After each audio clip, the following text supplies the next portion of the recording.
Ya, ya sepertinya peserta Emergency Nursing Series ke-9 sudah tidak sabar tentunya Pak untuk mendengarkan materi kedua tentang cardiovascular emergency. Waktu dan tempat kami persilakan kepada Bapak Sugiono. Baik, terima kasih pada teman-teman sejawat semua. Saya ucapkan selamat sore. Assalamualaikum warahmatullahi wabarakatuh. Waalaikumsalam warahmatullahi wabarakatuh. Oke, mohon untuk di-unmute dulu Bapak Ibu semua, kita saling sapa dulu ya. Saya ucapkan Assalamualaikum warahmatullahi wabarakatuh. Waalaikumsalam warahmatullahi wabarakatuh. Baik, kayaknya teman-teman lagi, apalagi dengan suasana yang sibuk atau kegiatan lain ya. Baik, salam sapa semuanya. Ya, teman-teman terima kasih pada moderator yang luar biasa, Pak Iqbal. Ini rekan saya di Pro Emergency ini, Masya Allah ya. Kita ketemu kembali dengan kegiatan yang tentunya sangat eksklusif kalau menurut kami ya. Dan kebanggaan saya ketika join di Pro M ya adalah sebagai merasa bangga untuk menjadi seorang perawat emergency ya. Dan juga pada sahabat-sahabat semua ya, bagaimana kabarnya? Tentunya salam sehat tentunya ya. Dan di akhir dari kegiatan weekend, apalagi ini cuti panjang Pak Iqbal, jadi ada beberapa kita lihat rekan-rekan kita yang sedang berdinas juga tidak kalah semangat untuk mengikuti kegiatan ini. Dan saya ucapkan terima kasih juga kepada PT Pro Emergency, khususnya di bagian diklat yang sudah mempercayakan saya untuk bisa berbagi dan sharing knowledge terhadap materi yang akan saya sampaikan ya. Mohon izin untuk suara saya apakah terdengar dengan baik Pak Iqbal dan teman-teman? Sudah terdengar Bapak. Baik ya. Saya informasikan Pak Sugi izin untuk peserta memang sama oleh operator kita di mute Bapak. Jadi oke, baik siap. Baik untuk teman-teman mungkin barangkali ada yang belum bisa menjawab komunikasi dari saya ya untuk semuanya. Saya sudah dari hati mengatakan sudah merasakan energi positif ya. Artinya tanpa dengan mengucapkan lisan, dengan bahasa niat ya dan kehadiran Bapak Ibu ya, apalagi ini pesertanya kurang lebih 940 ya, sudah hadir di ruang Zoom ini. Oke, saya salam kenal juga untuk pemateri pertama. Tadi saya nyimak dari awal Bu Vika, salam kenal ya. Salam kenal. Baik ya, Nurse Vika ini luar biasa materinya kalau sudah berbicara tentang emergency pulmonari ya, ini kayaknya sudah di luar kepala semua ya. Jadi sampai pesertanya itu sudah sampai terpikat ya, sampai lupa daratan atau sudah di luar kepala semua. Baik Bapak Ibu yang luar biasa ya, saya nggak mau kalah dengan pemateri yang pertama. Materi yang kedua adalah saya ingin menyampaikan terkait emergensi kardiovaskuler ya. Baik, saya izin share screen Bapak Ibu ya terkait materi yang pertama ya. Oke. Baik, monitor apakah sudah terlihat oleh kawan-kawan semua ya? Siap, sudah Bapak. Baik. Ya. Baik, izin Bapak Ibu ya. Saya ucapkan sekali lagi selamat sore. Assalamualaikum warahmatullahi wabarakatuh di kegiatan webinar nasional Emergency Nursing Series yang ke-9 ya. Yang plannya sampai ke-23 ini luar biasa sekali yang dipersembahkan oleh PT Pro Emergency ya, di mana temanya memang setiap minggu hari Friday ya. Ini kita selalu berbeda ya. Dan pada saat sore ini saya ingin menyampaikan ya terkait cardiovascular emergency, di mana memang yang diberikan ke saya bukan dari literatur lain, tetapi memang report ya, book report or review ya tentang emergency nursing principle and practice ya, 7 edition. Nah, dan nanti ada juga penambahan-penambahan yang memang kalau saya lihat isinya tidak jauh beda dengan isi yang ada di AHA, karena mungkin isi dari literatur di situ memang ya karena ini adalah buku keluaran 2020 ya, jadi isinya tidak jauh beda dari yang dikeluarkan oleh AHA juga. Baik teman-teman yang luar biasa, izin untuk menyampaikan kurang lebih berapa Pak? Sekitar 45 menit ya, satu CPL lah ya. Kalau ada pertanyaan kita akan diskusi untuk lebih banyak lagi. Kayak tadi sekilas sudah dikenalkan diri saya oleh Pak Iqbal terkait kurikulum vitae ya Bapak Ibu. Ya, jadi saat ini saya masih aktif dinas di Rumah Sakit Pusat Jantung Nasional Harapan Kita dan sebagai trainer di Pro Emergency kurang lebih sudah 8 tahun ya. Dan sebagai dosen keperawatan di Universitas Ihsan Satya dan sebagai hipnoterapis profesional dan sebagai instruktur juga ya untuk beberapa pelatihan dan seminar seperti apa yang Bapak Ibu tadi lihat di kurikulum vitae video yang dipersembahkan oleh Pro Emergency.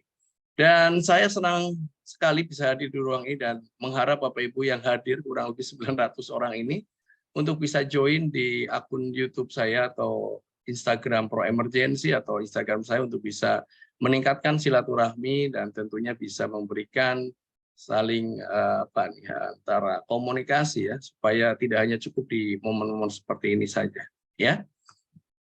Baik, saat ini saya live dari studio saya di Banten ya. Nah, kalau provinsi Banten, tapi kalau rumah di daerah BSD ya. Jadi ini kita live. Nah, kemudian Bapak Ibu ya, apa yang akan kita bicarakan tentang cardiovascular emergencies ya. Jadi biasanya kalau di seminar-seminar kita hanya ngupas satu materi ya. Tapi dengan waktu yang terbatas dan memang apa yang ada di buku ya, karena memang kita hindari keluar dari buku dan ada sedikit menambahkan ya. Jadi saya ambil poin-poinnya saja ya. Kita akan membahas tentang cardiac arrest management, kemudian kita akan membahas tentang ACS, acute coronary syndrome ya. Kemudian ada dysrhythmia yaitu pada kasus dengan brady and tachy ya. Kemudian ada heart failure ya, kaitannya dengan emergency ya, acute compensated heart failure ya. Kemudian ada krisis hipertensi dan aortic aneurysm atau pada kasus dengan diseksi. Nah, jadi yang ditampilan di dalam buku tersebut memang ada satu lagi sebetulnya yaitu perikarditis yang masuk di dalam kegawat daruratan kardiovaskuler. Baik teman-teman semua, ya saya lanjut saja untuk materi apa saja yang kita harapkan ya tentunya. Setelah mengikuti materi, Bapak Ibu semua mendapatkan materi yang bisa dipahami dan bisa menjelaskan terkait apa sih sebetulnya macam-macam kegawatan kardiovaskuler dengan benar ya. Kemudian menjelaskan konsep kegawatan kardiovaskuler dari kasus cardiac arrest sampai dengan krisis hipertension. Dan ini tujuan dilakukan kegiatan webinar ini ya. Baik teman-teman, saya mulai dari kasus secara umum ya, yaitu kaitannya dengan emergency kardiovaskuler ya. Jadi dalam buku itu di awal background ya disebutkan bahwa kejadian yang namanya coronary artery disease ya itu diestimasikan kurang lebih 6,3% ya pada usia 20 tahun ya. Jadi usianya muda sekali ya. Kalau kita semua umur berapa Bapak Ibu ya? Umurnya mungkin sudah ada yang 35, 45 ya, usia-usia produktif sekarang 25 sampai 45 tahun ya sudah banyak yang sakit sehat ya. Mudah-mudahan kita semua disehatkan ya. Jadi kurang lebih usia 20 tahun dan older health ya. Jadi yang usia dewasa awal itu hampir memiliki penyakit kardiovaskular disease. Dan bahkan disebutkan di buku literasi itu ada beberapa faktor-faktor resiko ya. Kalau di Amerika sana mungkin ya gaya hidupnya sudah berbeda dengan di Indonesia ya. Dari mulai pola makanan, kemudian gaya hidup, kemudian situasi kerja ya. Itu ya. Yang paling dominan adalah obesitas, kemudian kolesterol, merokok, alkoholik ya.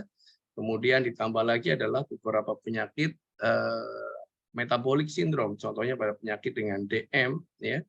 Kemudian ada hypertension ya. Nah, ini bisa memicu terjadinya kasus-kasus arteriosklerosis ya atau coronary artery disease.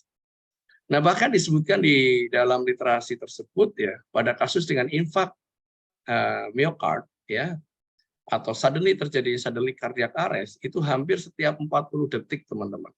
Ya, setiap 40 detik seseorang mengalami kondisi suddenly cardiac arrest dari total populasi seluruh penduduk di Amerika sana. Luar biasa sekali ya, bahwa banyak sekali ya. Bahkan kalau kita lihat hanya di Amerika, di Eropa, di Asia, di Indonesia ya, terutama di Indonesia itu penyakit kardiovaskular cukup tinggi itu di daerah kayak Jakarta ya, total penduduknya tinggi, kemudian di Padang, kemudian di Medan ya, karena memang culture kita akan sedikit berbeda ya dari makan dan segalanya.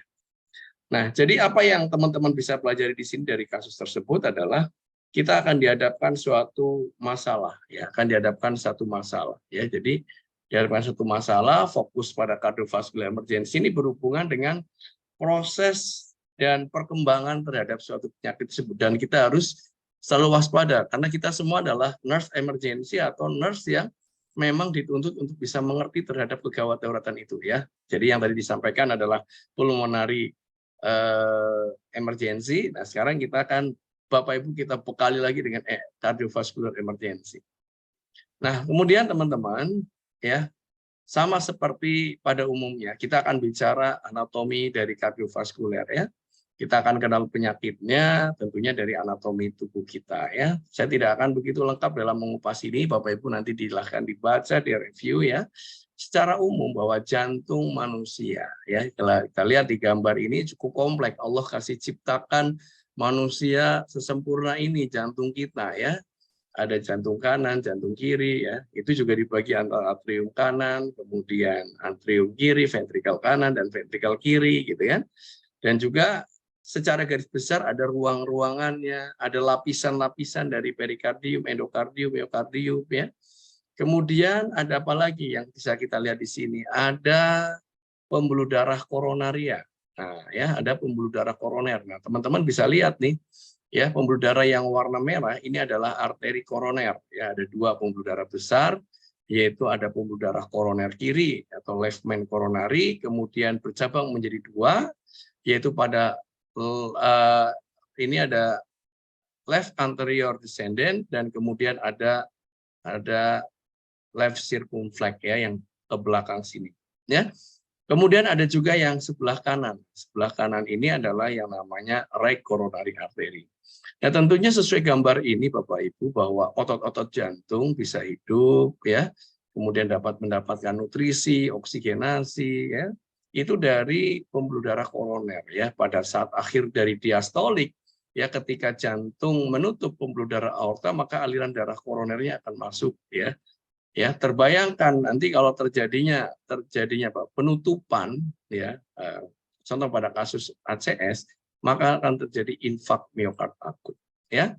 Selain itu apa yang bisa kita lihat secara anatomi ya teman-teman, pembuluh darahnya cukup banyak ya. Ini adalah pembuluh darah utama, kemudian ada arteri, ada vena pulmonalis ya. Kemudian ada pembuluh darah vena. Vena itu ada vena cava superior, inferior. Nah, yang tentunya akan masuk di dalam siklus sirkulasi jantung, dan ada sirkulasi pulmonal dan sirkulasi sistemik, kemudian ada juga sirkulasi pada masalah mana nih, pada koronarianya. Jadi ketika sistem sirkulasi ini sangat mempengaruhi terhadap hemodinamik. Ya, oke. Kalau lihat secara dalam di ruang-ruangannya ada beberapa katup ya, ada katup atrioventrikuler, ada katup semilunaris ya. Ada katup aorta pulmonal, kemudian ada katup tricuspidalis dan bicuspidalis. Yang tentunya fungsi-fungsi ini adalah mempengaruhi terhadap fungsi pompa jantung ya. Kalau terjadi kebocoran atau kekakuan saja ini tentunya akan mempengaruhi terhadap tekanan ya, tekanan di dalam darah memompa ke seluruh tubuh ya. Ada namanya preload, afterload dan kontraktilitas. Oke, baik teman-teman. Apa yang kita lihat lagi dari anatomi ya? Nah, ini adalah sistem konduksi atau kelistrikan jantung ya. Teman-teman harus tahu kenapa jantung bisa berkontraksi ya. Mulai dari awal yang namanya sistem konduksi jantung bahwa sekitar 90% sel-sel jantung itu adalah memiliki sifat pacemaker atau kontraktilitas ya, beda dengan sel-sel jantung pada bagian organ lain ya. Karena ini memang sifatnya adalah pacemaker. Nah, dan juga dipengaruhi oleh elektrofisiologi, ya, dipengaruhi oleh sistem saraf, sehingga akan mempengaruhi yang namanya kontraksi. Nah, di situ ada 3 sistem konduksi utama, yaitu ada yang namanya SA node, sinoatrial node, ya. Sinoatrial node, ya, ini akan mendepolarisasi pada bagian atrium. Kemudian ada AV nodal, ya, atrioventricular nodal, ini akan mendepolarisasi pada bagian ventricle yang akan dilanjutkan melalui bundle of His dan serabut Purkinje, ya. Sehingga nanti ada yang namanya suatu periode yang disebut dengan aksi potensial. Aksi potensial itu antara apa nih? Antara proses depolarisasi dan repolarisasi. Baik, teman-teman, suara saya aman ya, Bapak Ibu. Kalau sekiranya ada kurang jelas, mohon izin untuk diketik di kolom chat ya. Oke, selanjutnya setelah kita lihat sistem konduksi, ini ya. Jadi di dalam sistem konduksi kita bisa lihat dari yang namanya perekaman EKG. Nah, perekaman EKG, teman-teman. Nah, perekaman EKG ini adalah proses adanya depolarisasi atrium, ya. Proses depolarisasi atrium, kemudian ada juga dari SA mendepolarisasi atrium kiri dan kanan, kemudian apalagi nih akan masuk ke dalam AV nodal ya. AV nodal ini sekitar 60 ya, 40-60 kali per menit dan akan dilanjutkan ke serabut Purkinje sekitar 20-40. Jadi semua impuls yang normal itu munculnya dari SA node. Sehingga kalau Bapak Ibu lihat ya, bahwa di dalam gambaran aksi potensial ini ada 2 fase tadi, depolarisasi dan repolarisasi, akan membentuk gelombang rekaman listrik jantung ya dengan alat EKG, sehingga akan membentuk gambaran kompleks P, Q, R, S, dan T ya. Sehingga teman-teman nanti ketika melihat adanya suatu morfologi gambaran listrik jantung ya, kita bisa lihat nih perbagian, apakah ada aritmia atau tidak, atau kelistrikan jantungnya aman atau tidak. Ini dari yang namanya gambaran EKG ini. Oke ya, ini adalah dimasuk di dalam anatomi fisiologinya. Nah, secara fisiologis, teman-teman, ya ini kita lihat dari diagram Wigger, ya. Ini saya tambahkan, kalau di dalam buku memang tidak ada tentang konsep diagram Wigger, ya. Nah, diagram Wigger ini adalah menggambarkan konsep electrical dan mechanical, ya. Mechanical, ya. Di sini ada beberapa fase, ya, di mana kalau terjadi proses, ya, di sini ada yang namanya isovolumetric volume, kemudian ada penutupan katup aortik, ya, kemudian ada fase depolarisasi ventricle, ya, kemudian di sini ada namanya fase relaksasi, ya. Nah, pada saat terjadi penutupan ya katup pada bagian aorta, maka akan yang namanya loop atau bunyi S1 ya. Nah, jadi itu. Nah, nanti pada saat terjadi bunyi S2, ini akan ada terjadi penutupan pada katup mitralnya ya, atrioventricular mitral ya. Jadi ini adalah bunyi S2. Jadi loop dan dup ini akibat dari penutupan katup semiluner dan katup atrioventrikuler ya.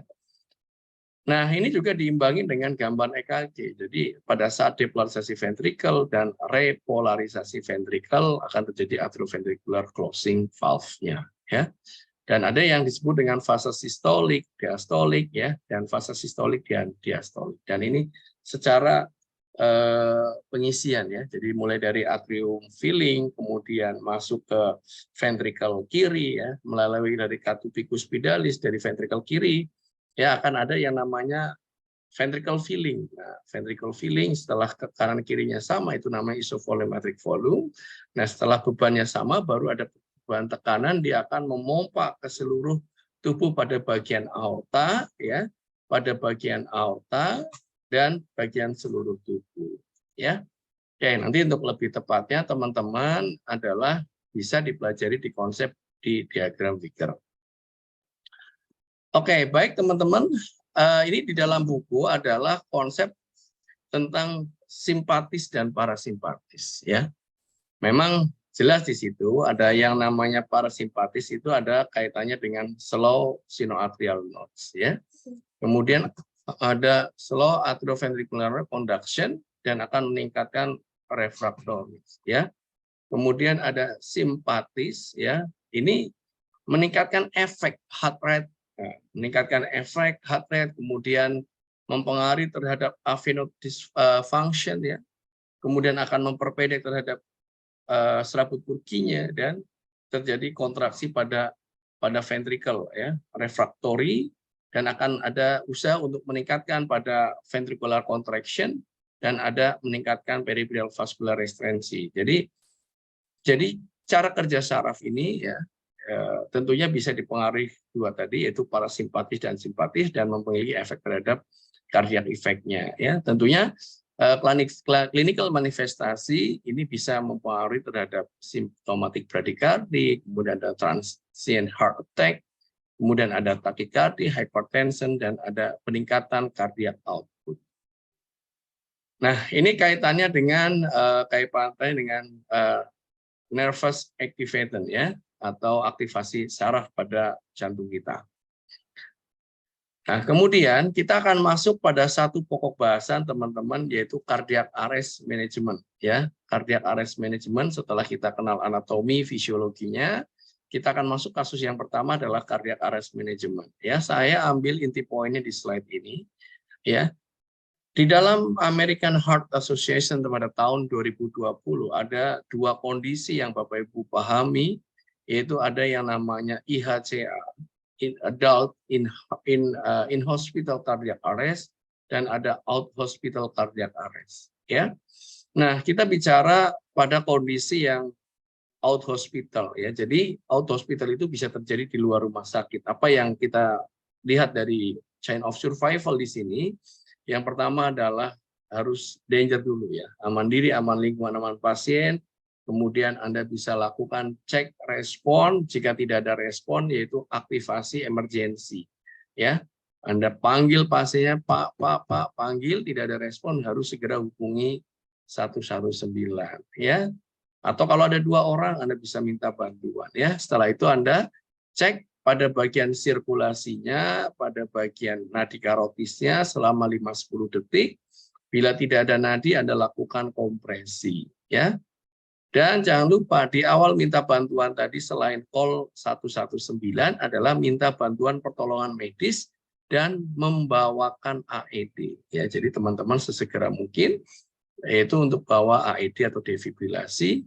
Dan jika tim ALS datang, maka segera lanjutkan oleh tim ALS dan dibawa ke rumah sakit cardiac center dan lakukan perawatan lanjutan, ya. Ini kalau kejadiannya di luar rumah sakit. Tapi kalau kejadian di dalam rumah sakit, teman-teman, diawali dari early recognition and prevention, ya. Diawali dari kondisi pengenalan dini, ya. Pengenalan dini, contoh di ruang triase UGD itu sudah melakukan stratifikasi risiko, kemudian di ruangan perawatan ada yang namanya NEWS atau MUSE, ya, modifikasi early warning system, ya, untuk mendeteksi sejauh mana kondisi pasien untuk aktivasi kode biru atau tim reaksi cepat, ya.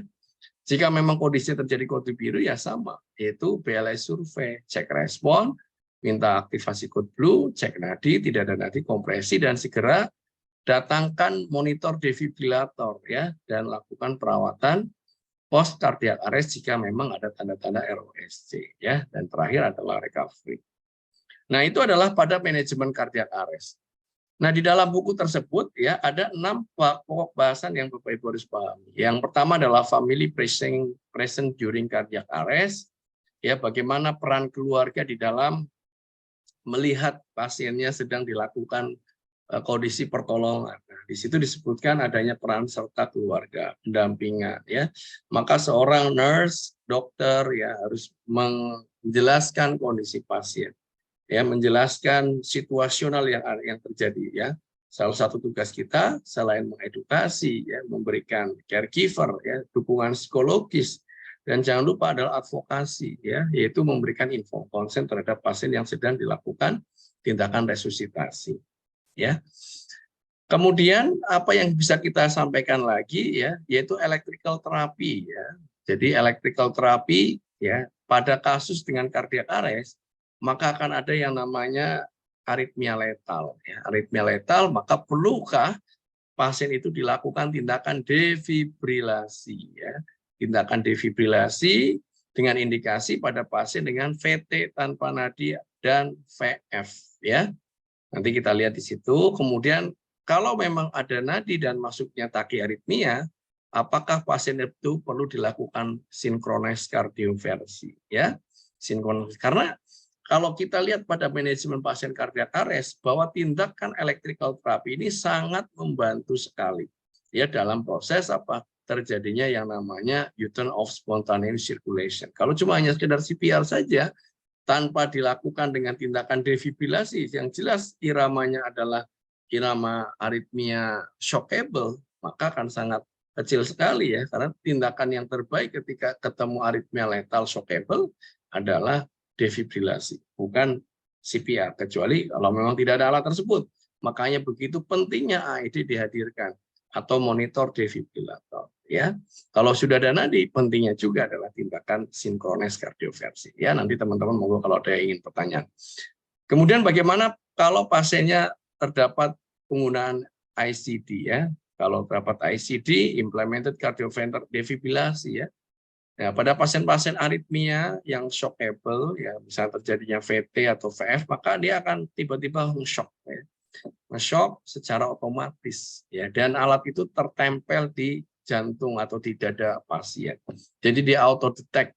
Jadi tiba-tiba pasiennya mungkin near-syncop atau tidak sadarkan diri, tiba-tiba dia akan mendefibrilasi, ya. Dan ini harus kita lihat, ya, sejauh mana efektivitas penggunaan alat tersebut. Dan juga pada pasien yang terpasang pacemaker ya, terpasang PPM ya, penggunaan permanen pacemaker ya, apakah fungsinya masih baik atau tidak.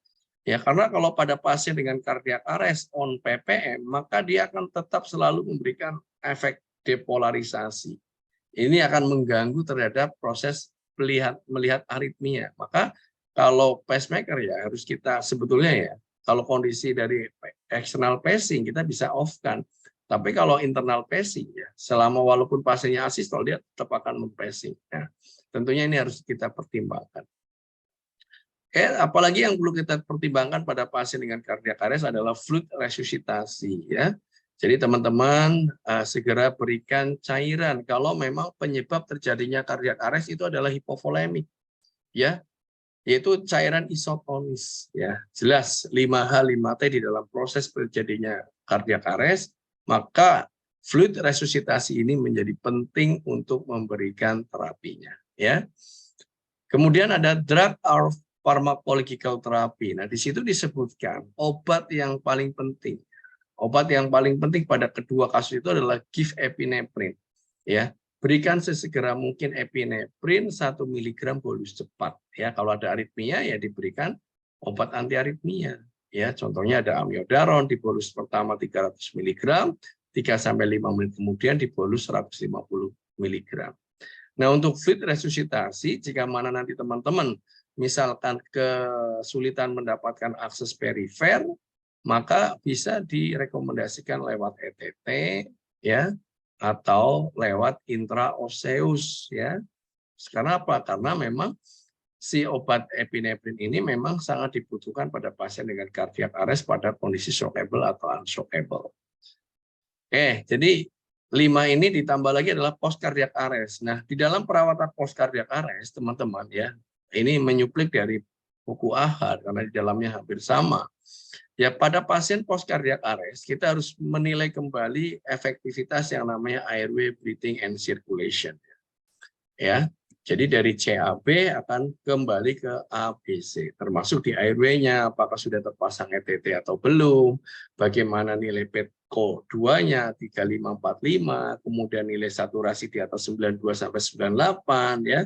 Kemudian pada sirkulasinya apakah ada tanda-tanda shock atau tidak. Kalau kurang dari 90 harus kita kasih cairan, atau kita berikan terapi inotropik atau dengan pemberian terapi epinefrin ya, sehingga targetnya adalah MAP di atas 65 atau di atas 90. Dan di D-nya disability, pastikan pada perawatan post cardiac arrest tidak ada terjadi penurunan tingkat kesadaran. Kalau dia tidak mengikuti perintah, maka target temperatur manajemen ya, target temperatur manajemen itu di antara suhu 32 sampai 36 derajat ya, dipertahankan selama 24 jam untuk memperbaiki yang namanya proses neurologinya ya.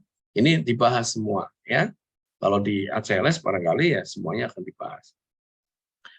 Baik ya, jadi teman-teman tadi ingat dalam konsep ketika pasien yang mengalami tidak sadarkan diri ya, kita ingat adanya namanya DRS atau DRCCAB ya. Secara singkat adalah danger, respond, call for help, yaitu minta bantuan, kemudian cek nadi, baru tidak ada nadi, kompresi, airway, dan breathing. Ini adalah konsep primary survey, BLS survey.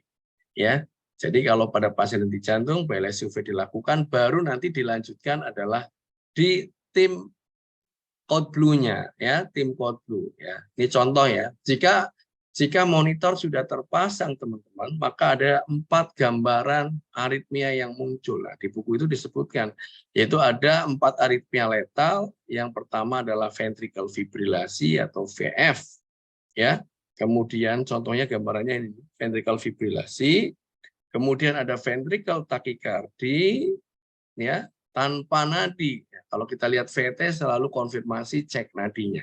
Ya. Kemudian jangan lupa kita juga kalau melihat gambaran unshockable asystole ya. Kalau asystole diapain? Itu dilakukan prosedur flat line protokol ya, dicek elektrodanya, diperbesar gambarnya ya, kemudian dipindah lead 1, 2 dan 3 ya.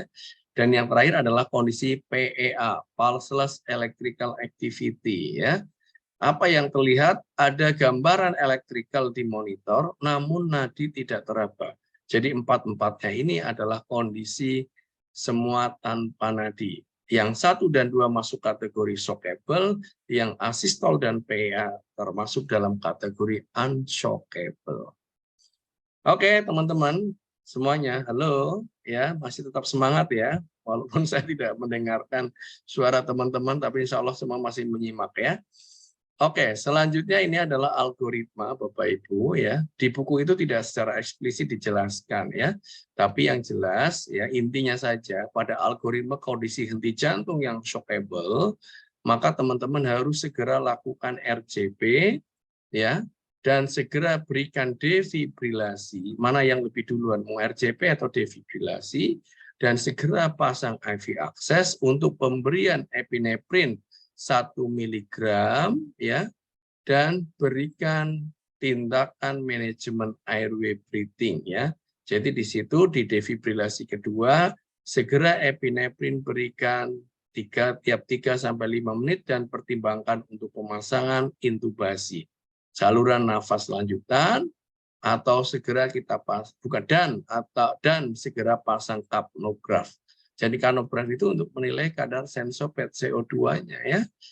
Nah, dan lanjutkan setiap every 3 sampai 5 menit ya. Jadi setiap 5 menit teman-teman monitor ya. Setiap 5 menit teman-teman bisa evaluasi untuk iramanya ya. Iramanya apakah shockable atau unshockable.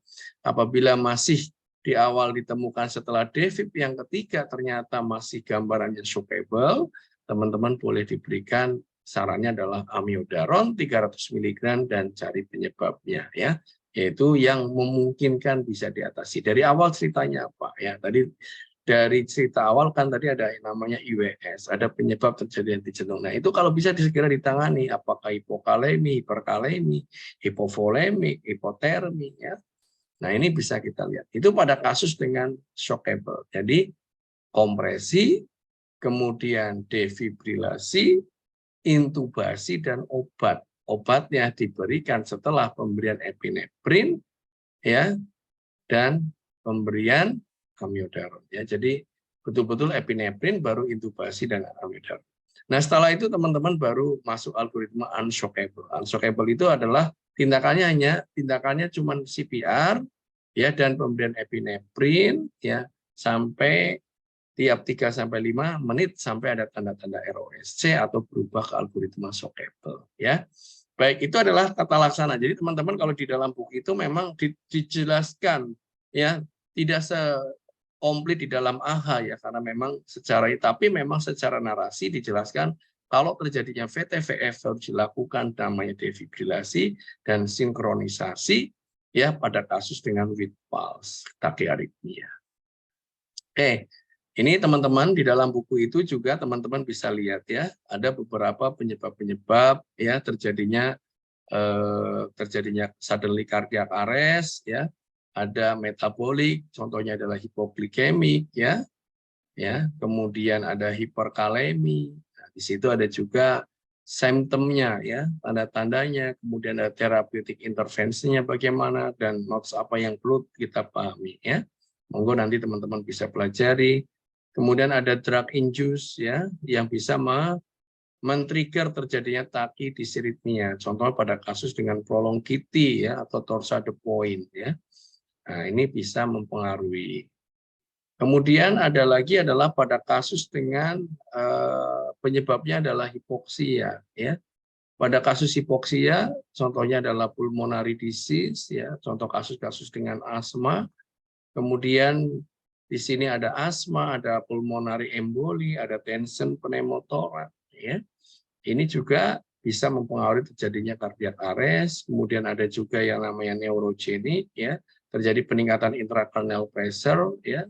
Contoh pada kasus dengan shock hemoragik ya, atau pada kegawat daruratan neurologik ya, tentunya ini bisa mempengaruhi. Nah, kemudian alternatif. Nah, ini alternatif dari pemberian. Jadi tadi disampaikan adalah rutin IV access ya, atau pemberian replacement terapi. Jadi di dalam buku tersebut memang sangat diwajibkan setiap terjadi kegawat daruratan cardiac arrest itu harus dipasang yang namanya IV access, baik itu perifer maupun sentral. Bahkan kalau tidak memungkinkan, segera pasang intraoseus ya. Intraoseus pada pertemuan kemarin kita sudah membahasnya. Ya di sini disampaikan kalau kurang dari 3 kilo maka boleh dipasang dengan Avocat IV access ukuran 18 ya, tapi kalau orang dewasa 15 ya. Ini harus dibor dulu pada tulang tibialisnya ya untuk memberikan epinefrin dan cairan. Kalau memang tidak memungkinkan ya karena memang tidak ada alat ya, bisa kita manfaatkan adalah dengan menggunakan endotracheal tube.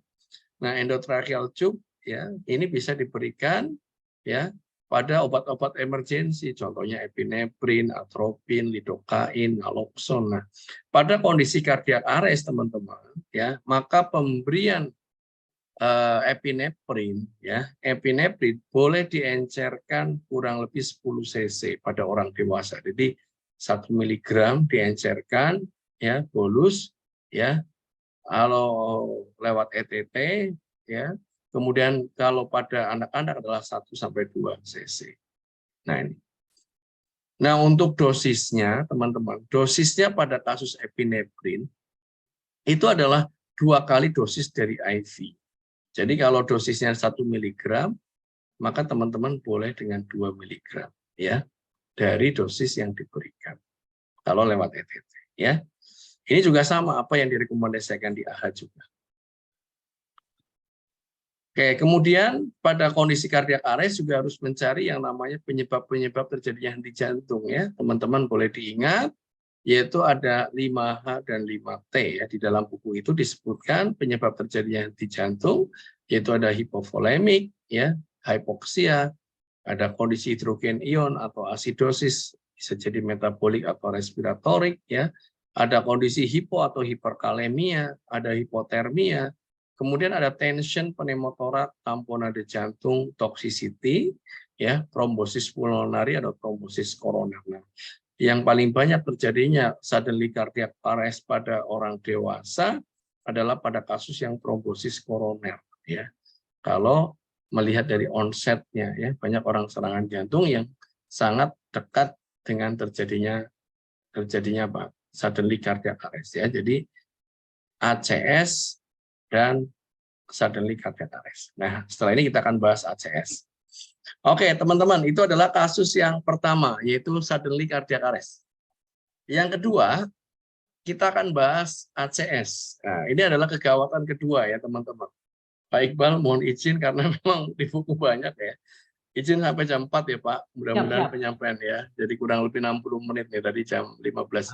Nah, untuk kasus yang kedua, teman-teman, adalah ACS ya. Di dalam buku itu memang akut coronary syndrome itu menjadi pencetus terjadinya henti jantung ya. Kalau dalam kutipan buku AHA ya, kita tambahkan adalah suatu kondisi iskemik atau infark miokard ya, karena apa? Terjadi penyempitan atau sumbatan total ya pada pembuluh darah koroner. Nah, tadi di anatomi kita sudah membahas tentang pembuluh darah koroner. Nah, ini akan tergantung dari sumbatan mana ya, termasuk pulpritnya.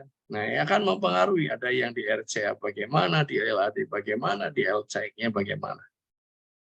Oke, teman-teman, kita bisa lihat sebentar bagaimana patofisiologi ACS. Izin barangkali nanti kalau tidak ada suaranya. Acute coronary syndrome. Oke, apakah ada terdengar suaranya Pak Iqbal?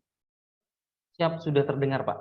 Baik ya, teman-teman, monggo daripada saya menjelaskan patofisiologinya yang di buku, teman-teman boleh lihat ya di literasi lain tentang konsep terjadinya ruptur atau trombosis ya, atau ruptur pada bagian koroner ya. Ya, silakan disimak ya. Acute coronary syndrome, or ACS, is the leading cause of death globally. The spectrum of ACS ranges from unstable angina to non-ST segment elevation myocardial infarction and ST segment elevation myocardial infarction. Ultimately, ACS is the result of an obstruction of the coronary arteries, induced by an atherosclerotic plaque. ACS events are triggered by the plaque rupturing. This exposes subendothelial matrix proteins and other molecules. Platelets are recruited to the site, adhere to the injury, and, together with red blood cells and fibrin, begin to form an arterial platelet-rich clot. This narrows and eventually obstructs the coronary artery.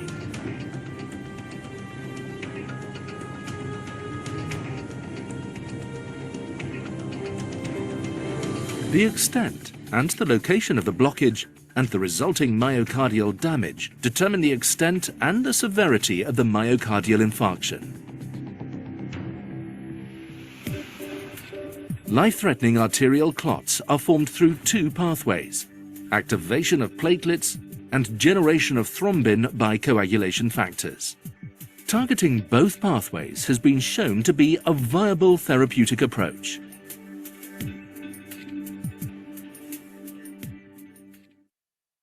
Ya, itu adalah bagaimana kita melihat suatu proses yang namanya trombosis ya, atau lesi, yang injury pada lesi plak yang rupture ya, sehingga akan terjadinya sumbatan total. Nah, sedikit tambahan buat teman-teman ya, di buku tersebut mungkin disebutkan manajemennya langsung, tetapi yang paling penting adalah presentation atau assessment pada ACS ya. Jadi teman-teman, kita pahami bahwa ada tiga trias ACS yang Bapak Ibu harus pahami. Yang pertama adalah nyeri dada khas suatu serangan jantung, kemudian bagaimana gambaran EKG-nya, dan yang ketiga adalah cardiac biomarker. Nah, nanti di buku itu juga disampaikan tentang angina ya. Jadi kalau kita mau mengkaji nyeri dada pada serangan jantung akan sangat beda dari nyeri-nyeri yang lain ya, terutama nyeri yang tipikal, nyeri dada yang jikalau kita gunakan instrumen pengkajian nyeri adalah dengan menggunakan P, Q, R, S, dan T ya. Nah, nyeri yang tipikal, jadi nyeri yang tidak dapat dilokalisir, terdapat penjalaran ke tangan kiri, ke leher, ke punggung ya, ke epigastrium. Nah, disertai dengan keringat basah ya.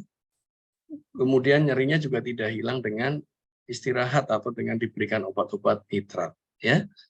Karena pas sumbatannya memang penyebabnya adalah sumbatan koroner, ya, karena adanya terjadi metabolisme anaerob, ya, walaupun nanti nyerinya dikerik dengan alat atau dikasih obat analgetik ringan ya nggak ngaruh, ya, karena memang sumbatannya adalah koroner. Nah, kemudian nyeri khas dari Aceh sendiri juga satu, ya, yang teman-teman boleh sebagai contoh adalah nyerinya tidak dapat dilokalisir. Jadi kalau diminta Bapak Ibu tolong tunjuk bagian nyeri yang di dadanya, dia selalu bilang meradiasi dan diikuti dengan penjalaran. Nah, kemudian di gambar EKG juga akan terlihat apakah ada ST elevasi atau non ST elevasi. Sehingga teman-teman nanti akan bisa lihat di awal, ya, ketika nyeri dada khas ada ST elevasi, teman-teman bisa lihat diagnosis ACS-nya adalah STEMI. Tapi kalau non ST elevasi bisa lihat tergantung kardiak biomarkernya, ya, apakah unstable angina atau NSTEMI, ya, unstable angina atau NSTEMI. Nah, untuk membedakan unstable angina atau NSTEMI, ya, kita lihat nih bintang-bintangnya ini. Jadi kalau ada kasus dengan ACSN STEMI, maka akan terjadi peningkatan kardiak biomarker. Nah, kardiak biomarker yang dicek apa sih Bapak Ibu? Yaitu nilai CKMB, troponin T atau troponin I, ya, yang dikatakan positif antara troponin I dan troponin T. Dan itu akan meningkat pada onset lebih dari, ada yang literasi mengatakan 2-4 jam enzim sudah meningkat, ya. Tapi ada juga yang mengatakan lebih dari 3 jam sampai 8 jam, ya, terjadi peningkatan kardiak enzim. Ya, baru kita tentukan final diagnosisnya apa. Oke, teman-teman, ya, di dalam buku tersebut disampaikan juga apakah diferensial diagnosis tersebut, ya. Nah, diferensial diagnosis of angina cukup banyak, ya, teman-teman. Ada lokasi nyeri, durasi, kemudian ada karakteristik nyeri, kemudian gejalanya, ya. Ini ada stable angina dan unstable angina. Nah, yang tadi dikatakan adalah unstable angina. Ya, unscheduled angina itu nyeri yang memang sering muncul lebih dari 5 menit, ya.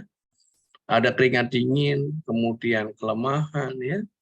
Kemudian ada juga dia sangat nyerinya sedikit berkurang dengan pemberian nitrogliserin, dan terlihat adanya ST segmennya terjadi depresi, ST depresi atau T inversion pada 2 gelombang atau yang berdekatan. Ya, ini kalau pada unstable angina. Dan sekali lagi untuk membedakannya teman-teman harus cek kardiomarkernya adalah nilai troponin T atau I-nya, ya. Nah, kalau stabil angina, ya, nyeri dada yang sering muncul, hilang timbul, tetapi masih dalam batas normal. Biasanya tidak meningkat, ya, dengan aktivitas yang memberat, ya, dan tidak disertai dengan keringat yang basah. Ya, hanya kadang DD-nya apa? Diagnosisnya adalah diagnosis penyakit lain. Nah, ini saya sampaikan juga nanti teman-teman. Jadi ada beberapa diferensial diagnosis, ya, di dalam buku itu dituliskan ada beberapa nyeri dada yang memang disebutkan, ya, penyebab dari nyeri dada itu ternyata banyak, nggak cukup dengan serangan jantung. Makanya sebagai seorang fisikal atau sebagai seorang yang mengkaji harus betul-betul apakah ini ACS atau tidak, jangan-jangan kasus lain. Nah, di buku itu disebut satu, ya, nyeri dadanya apakah angina atau ischemic myocard infarct. Ya, nah tadi sudah dikatakan antara stable sama unstable. Kemudian yang kedua, apakah memang ada masalah infark miokard? Ya, kalau infark miokard berarti harus lihat lagi data EKG. Nyerinya substenal diikuti dengan penjalaran, ada gambaran ST depresi atau T inverted, durasinya lebih dari 5 menit, ya, bahkan teori lain mengatakan lebih dari 20 menit. Ya, disertai dengan keringat dingin dan basah, gitu, ya. Ada nyeri dada disebabkan karena perikarditis. Nah, ini biasanya adalah keluhannya apa? Nyeri seperti terbakar di semua di ruang dadanya, ya. Disertai dengan gambar EKG-nya biasanya adalah gambarannya apa nih? Yaitu low voltage, ya, low voltage. Atau terdapat elevasi, terdapat elevasi di semua lead, ya. Kemudian nyeri pada gangguan apa nih? Diseksi aorta atau aneurisma, ya. Ini tergantung apakah di ascendent, arcus aorta, atau di aorta descendent, atau di bagian Bagian mana? Bagian abdominal. Nah, yang paling sering banyak didapatkan adalah nyeri seperti di sobek-sobek ya pada bagian punggung. Ya, pada bagian punggung. Kalau di abdominal pain ya berarti pada abdominal aorta, pada bagian abdomen ya. Nah, yang sering lagi adalah karena nyeri adanya GERD ya, gastrointestinal reflux disease. Adanya terjadi peningkatan asam lambung ya, nyerinya saya hampir seperti kayak dispepsia ya, tapi dadanya seperti perut seperti terbakar ya. Nah, ini obatnya adalah dikasih dengan obat-obatan untuk menurunkan asam lambung tentunya ya. Kemudian ada cocaine induce, itu juga bisa terjadi apa? Short throating atau burn throating, atau terjadi rasa terbakar pada bagian leher sampai dengan dada. Ini juga sama ya. Kemudian pada pasien yang post CABG, ya, post CABG juga nyerinya karena apa? Bisa jadi karena post op, fase penyembuhan atau pleurotic pain ya. Ini juga masih nyeri. Pada kasus apalagi yang bisa kita dapatkan nyeri dada adalah mitral valve prolapse ya, pada pasien dengan MS, MR itu biasanya nyeri dada juga. Karena apa? Aliran ke koronernya juga menurun karena apa? Adanya kekakuan pada katupnya. Gitu ya. Jadi ini ada 8 dan ditambah lagi pada kasus nyerinya ini ya, ada fluorosikal terapi, kemudian nyeri itu bisa muncul pada spontaneous pneumotorax, kemudian ada kondisi takiaritmia juga sama, nyeri dada muncul karena apa? Aliran ke koronernya juga menurun, kemudian ada aneurisma aorta tadi, ada anxiety disorder ya, bisa kecemasan, ada juga pemberian monosodium glutamat, dan yang paling sering lagi adalah musculoskeletal pain. Nah, kalau musculoskeletal pain pasien dilakukan pemijatan itu lebih nyaman, ya, lebih berkurang. Nah, kemudian teman-teman, secara singkat saja Bapak Ibu, di dalam gambaran yang kedua setelah nyeri dada adalah elevasi. Di buku tersebut dijelaskan apabila ada peningkatan elevasi pada lead yang bermakna, itu maka dikatakan suatu kondisi yang jelas ya, suatu adanya injury ya, atau ischemic. Jadi kalau cuma hanya satu lead itu tidak bermakna dan nilainya hanya 0,1 milivolt ya. Ini menurut versi A. Dan di buku itu memang dibilang juga bahwa kriteria for significant EKG itu apabila terjadi transmural AMI itu lebih dari 1 mm ya, satu kotak kecil, terjadi ST segmen elevasi di 2 lead atau adanya abnormal Q-wave 2 lead. Ya, tapi kalau terjadi new strain atau ischemia atau ST depresi itu sama, lebih dari 1 mili. Ya, ST segmen depresi sama 2 lead. Ya, jadi kata kuncinya adalah 1 mili. Dan new ST or T-wave ya, perubahan ya ischemic atau strain kurang dari ST kurang dari 1 mili atau T-wave inverse.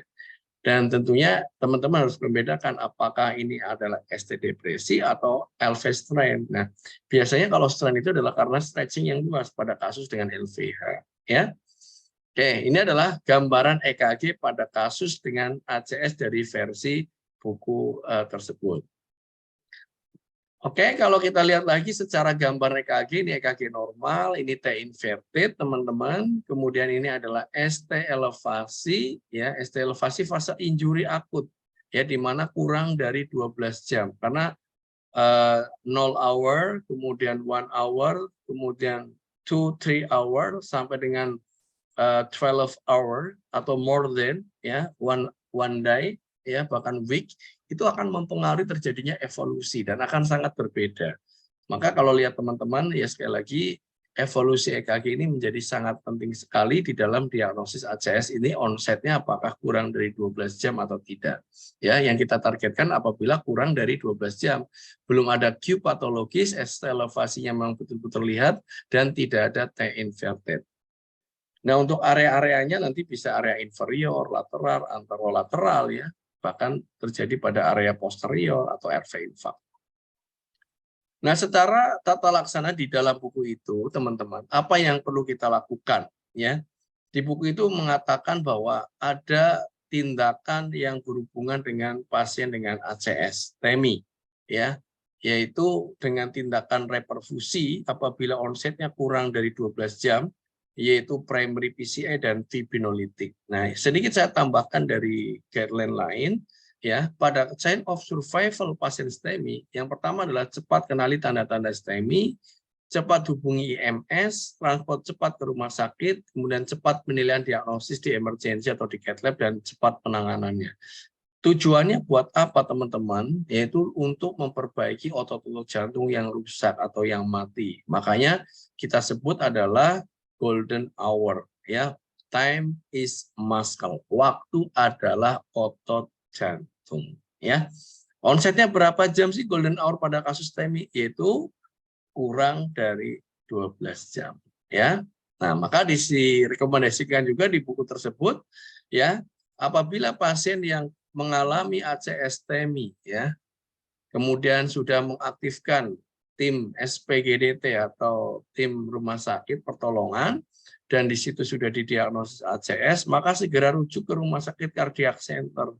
Dengan catatan teman-teman, apabila waktunya lebih dari 120 menit, maka segera pertimbangkan untuk fibrinolitik. Jadi kalau mau merujuk dari satu daerah ke daerah yang lain, ternyata perjalanannya jauh, maka fibrinolitik itu ditekankan. Tidak perlu mengejar primary PCI. Ya. Tetapi kalau memang kurang dari 2 jam atau 120 menit tercapai, maka segera rujuk untuk tindakan dengan tindakan primary PCI. Nah, ini kita lihat, ya. Apabila rumah sakit tanpa PCI, maka yang kita targetkan adalah door to needle kurang dari 30 menit untuk pembelian fibrinolitik. Dan dengan fasilitas PCI, maka teman-teman segera pertimbangkan untuk tindakan pasang cincin atau stent, ya. Dengan pertimbangan adalah door to balon kurang dari 90 menit, ya. 90 menit harus sudah dilakukan reperfusi, ya. Jadi bagaimana geografis Anda, jarak tempuh dari rumah sakit ke yang lain, fasilitasnya bagaimana, SDM-nya bagaimana, ya, ini sangat mempengaruhi apakah mau dilakukan fibrinolytic terapi atau dilakukan primary PCI. Yang jelas kalau di dalam buku itu dan menurut guideline AHA tahun 2020, ya, pilihan yang terbaik adalah primary PCI. Oke.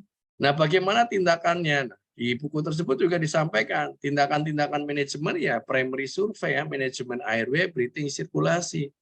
Nah, ini ada istilahnya adalah pemberian persiapan RCP dan defibrilasi dan pemberian obat. Nah, teman-teman ingat ada istilah ONAMCO atau ONAC, ya, atau Monaco, sebetulnya hampir sama. Yang pertama oksigen, tolong dicatat. Jadi pemberian oksigen pada kasus dengan ACS itu boleh diberikan pada saturasi kurang dari 90% dengan start 4 liter per menit. Kenapa?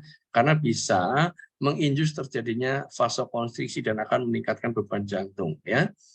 Kemudian aspirin diberikan jika tidak ada alergi, yaitu 160 sampai 325 mg di kunyah-kunyah, dan nitrogliserin 1 tablet sublingual 3 sampai 5 menit dengan total pemberian 3 kali, dan cek apakah ada kontraindikasinya. Kontraindikasinya adalah hipotensi, di mana SPP-nya kurang dari 90 mmHg. Ya. Kemudian lihat lagi area infaknya mana. Kalau area infaknya pada terkena pakai daerah RV infak dan ada tanda-tanda shock kardiogenik, maka Anda tidak boleh memberikan obat nitrogliserin dan juga pemberian obat morfin karena bisa menurunkan SPP tersebut, ya, atau systolic blood pressure yang nanti jatuhnya adalah pasiennya shock kardiogenik. Kemudian bisa lakukan RKG 12 lead, pasang akses intravena, kemudian lengkapi cek fibrinolitik dan beritahu rumah sakit, ya, untuk segera dilakukan tindakan PCI atau trombolitik. Nah, setelah sampai di rumah sakit teman-teman, ya, maka segera lakukan tindakan yaitu pasang monitor, ya, lakukan vital sign, kemudian pasang akses IV, kemudian kaji riwayat medis atau pemeriksaan fisik, lengkapi checklist fibrinolitik, ambil sampel darah termasuk yaitu nilai gula darahnya dicek apakah dia hiperglikemik atau tidak, dan foto ronsen. Dan tentunya itu semua data tersebut tidak perlu nunggu sampai ada hasil, ya, karena kita hanya punya waktu berapa tadi, door to balon, ya, door to balon itu hanya kurang dari 90 menit dan door to needle adalah kurang dari 30 menit. Jadi sangat cepat. Ya, waktu itu hanya coba untuk persiapan pasien, edukasi, administrasi, ya, dan persiapan tim dan segera lakukan tindakan. Ya, kalau sampai nunggu hasil ya kelamaan. Makanya penting ya buat suatu manajemen ya. Kalau di tempat saya di mana saya bekerja ya namanya pasien center. Jadi pasien datang ke petugas datang ke pasien. Ya, jadi sangat efektif. Oke, ini tadi disampaikan untuk targetnya ya.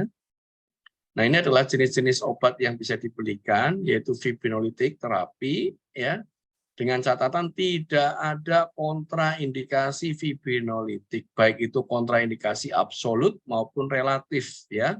Dan ini ada jenisnya, ada fibrin selektif dan non fibrin selektif. Fibrin selektif itu contohnya adalah RTPI, ya, atau aktelaptase, ya, diberikan 100 mg dengan 3 dosis. Kalau fibrin non selektif diberikan yaitu 1,5 juta. Contohnya obat streptase ya, atau Fibrion yang paling banyak saat ini, 1,5 juta unit dalam D5% diberikan 30-60 menit. Ya. Oke, itu adalah opsi yang pertama. Opsi yang kedua adalah tindakannya adalah primary PCI. Ya, apabila onset kurang dari 12 jam, kondisinya tidak stabil ya, maka dan ada kontraindikasi fibrinolitik, maka primary PCI menjadi sesuatu yang harus dijalankan ya, yaitu melakukan tindakan koroangiografi atau balonisasi dan stenting ya, untuk melancarkan sumbatan atau oklusi di dalam arteri koroner tersebut ya, tergantung pada bagian kulprit mana ya. Tentunya setiap pembuluh darah akan memiliki manifestasi klinis yang berbeda dan komplikasi yang berbeda. Oke, ini adalah contoh teman-teman atau tim Cath Lab ya, ada dokter kardiologis, ada nurse scrub untuk ini, ada nurse scrub circulate ya yang sedang melakukan koronariografi atau PCI ya. Harapannya ya timiflow-nya bagus lagi ya, koronernya lancar ya. Tapi kalau ada banyak sumbatan, contoh pada trivessel disease ya, apakah mungkin nanti akan dilakukan untuk urgent CABG ya, sangat mungkin kalau memang pembuluh darahnya semuanya tertutup. Oke, teman-teman, kita lanjutkan lagi ya. Masih tetap semangat ya, Bapak Ibu. Oke, tetap semangat, oke ya. Oke, selanjutnya di dalam buku itu juga disampaikan terapi-terapi tambahannya apa saja ya untuk mencegah terjadi remodeling sel, terjadinya anti-angina, dan terjadi terjadi komplikasi atau mortality, maka segera mungkin diberikan yang namanya obat antikoagulan ya. Baik itu double antiplatelet atau single antiplatelet atau heparinisasi, tergantung bagaimana klinisnya. Ya, diberikan obat antiaritmia, S inhibitor ya. Beta blocker ini juga sebagai anti angina ya, bisoprolol, kemudian pemberian obat statin dan kontrol kecemasan bed rest, termasuk dengan juga pemberian obat apa nih pelunak feses ya, supaya dia tidak terjadi vagal pada saat buang air besar. Oke ya, ini adalah bagaimana tata laksana ACS ya, berdasarkan dari buku. Jadi kalau dikupas banyak Bapak Ibu. Oke, untuk masuk yang ketiga teman-teman, tetap semangat nih. Ya, yaitu pada kasus disritmia. Saya ambil intinya saja ya. Disritmia itu ada takikardi dan bradikardi. Nah, takikardi teman-teman di buku itu ada 3 sebetulnya yang disampaikan, yaitu bradiaritmia dan takiaritmia dan satu lagi adalah prolongitisi. Ya. Nah, di dalam kasus dengan takikardi teman-teman ya, takikardi ini adalah suatu kondisi aritmia yang cepat. Kita tahu dibilang takikardi itu adalah lebih dari 100 kali per menit. Nah, yang menyebabkan simptomatik takikardi adalah apabila lebih dari 150 kali per menit. Ya, pada kondisi takiaritmia, ya orientasinya adalah pada kondisi yang sadar ada nadi, ya, baik itu yang stabil maupun tidak stabil, ya. Jadi nanti teman-teman akan masuk di dalam algoritma takikardia, ya, takiaritmia. Ya, jadi yang tak cepat stabil ya tetap diatasi. Contoh pada kasus SVT, atau pada kasus VT dengan QRS lebat atau tidak stabil. Nah, kalau tidak stabil, teman-teman bisa lakukan tindakan yang namanya kardioversi sinkronisasi. Ya.